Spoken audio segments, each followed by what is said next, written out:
Hey everyone, unbelievable finish here at US Bank Stadium. The Vikings win 29-24 in the divisional round. This is the Between the Lines postgame report brought to you by Gatorade. I have the pleasure of sitting and working in the radio booth where Paul Allen and Pete Bursich call the game. Paul Allen said before the drive started, and he joins us right now, we need a Minneapolis miracle. Pete Bursich said, this situation is where legends are made. And the foreshadowing right. that wound up being is Right. unbelievable given what happened to win this game. Are you kidding me? I mean, it's one of the greatest plays in the history of the National Football League. Right. It has to be. Right. I mean, I'm not going to go back to like Knute Rockne and Dick Butkus, and I mean, it has to be. Certainly one of the greatest plays, the Dig 61 walk-off winner in the history of Vikings football. You know, but after freaking out during the call, taking in a bevy of interviews on the Vikings radio network. I mean, I moved here in 1998, so I mean, I've been here for about 20 years. I'm 52 years of age, and I don't generally let martyrdom or stuff like that creep into my football-loving heart. But as I said on the Vikings radio network, I channeled my inner fan.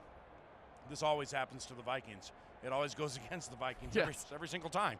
That's what fans are going to say. Oh, my God, that stuff always goes against us. Yeah. And this time we got it, and we're going to Philadelphia one step from playing on this field to go to the Super Bowl. Damn it, it's the best ever. Yep, and the winning play delivered by Case Keenum to Stephon Diggs, but it was a team effort for the Minnesota Vikings. Dominated in the first half, took some haymakers in the second half. Can you even remember the game? Yeah, barely. And as Mike Zimmer said in the locker room after the game, which if you haven't watched it yet, you should. It'll be on Vikings.com. This team is full of fighters, man. Yeah. And that includes what? Case Keenum, and that includes Stephon Diggs. Wobby, I mean, Nate, see my man over there for the New Orleans Saints?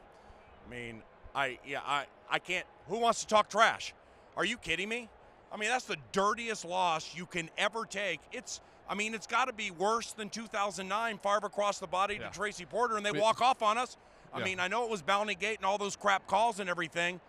Are you kidding me? We saw everything in this game. I feel so bad for those guys right now, and I mean that. We saw a dominating effort by the Vikings. We saw a blocked punt. Oh, God. We saw Kai Forbath from 50 in the clutch. 53. We saw Drew Brees do what he does best and HOF. drive down on the best defense in the NFL. HOF. And then we saw what we saw over here, and I don't even know what the heck to call How that. about Michael Thomas? Yeah. Second-year receiver from Ohio State. He was unstoppable. Yeah. How about Willie Snead and the double pass? Oh, my God, how lucky did we get there? Right. A freaking double pass. All right. And Kamara. On 3rd and 1. And it works. Yeah. And they can't close on it. You know, and then it looked like we were dead and buried. I mean, there was just nothing happening.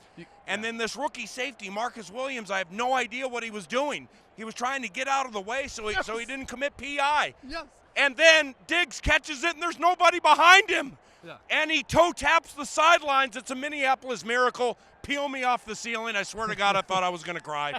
I thought I was going to cry. All right, so now it's back to work. We get to work this week, and that's what we said in the press box. All we want to do is work more. Now we get to work. And we almost got a chance to work next week. The problem is it was writing a football-related death certificate. Right, and now we get to work, and we get to work for real. The We ain't Vikings done, baby. will play in the NFC title game on Go ahead Sunday. and count us out at Philadelphia. How can you ever count out any Minnesota Vikings team in the history of the franchise off what you just saw? This team is trying to bring it home. They got one step closer today. They're trying to get to the Super Bowl. Super Bowl 52 played right here in the stadium. To do that, they got to go to Philadelphia and beat the 1 seed, the Philadelphia Eagles, in a game that is not a rematch, where we don't have to talk about how much better the other team got over the course of the season or how much different we are. All week to do that, Wobbs. This is the best of the best in the NFC, and it's going to happen on Sunday. 9 to noon on the flagship FM 100.3 The Fan. I mean, those are two places, if you're a Vikings fan, you have to be every minute of every day because we're going to make it funky. I ain't kidding you. The Vuvuzelas are taking over, so we're going to go Victory High Five. Is that what they're called? How about that?